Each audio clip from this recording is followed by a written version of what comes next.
मिरज पंचायत समितीत महाविकास आघाडीच्या सभापती आणि उपसभापतींची निवड रद्द करण्यात आली आहे. पुणे विभागाचे अतिरिक्त विभागीय आयुक्त कविता द्विवेदी यांनी याबाबत शुक्रवारी निकाल दिला.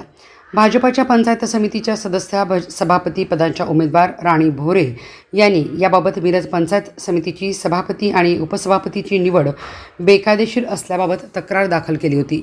यावर अतिरिक्त विभागीय आयुक्त यांनी सुनावणी देऊन सदरच्या निवडी रद्द करण्यात आल्याचा आदेश आज पारित करण्यात आला. त्यामुळे मिरज पंचायत समितीत असलेल्या महाविकास आघाडीच्या सत्तेला सुरुंग लागला.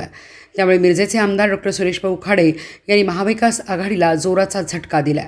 मागील आठवड्यात मिरज पंचायत समितीच्या नूतन इमारतीच्या उद्घाटनावरून महाविकास आघाडी व भाजपमध्ये संघर्ष सुरू झाला होता. दोघांनी वेगवेगळी उद्घाटनं घेऊन आरोप प्रत्यारोप केले होते.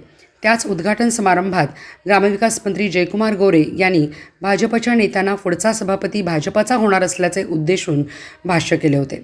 त्याच पार्श्वभूमीवर विभागीय आयुक्तांनी दिलेल्या निकालामुळे खळबळ उडाली आहे.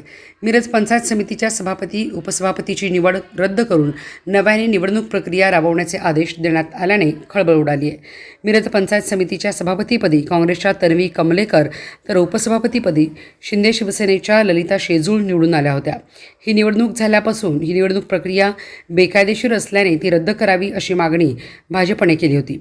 भाजपच्या राणी भोरे यांच्या वतीने ॲडव्होकेट सोनी यांनी काम पाहिले.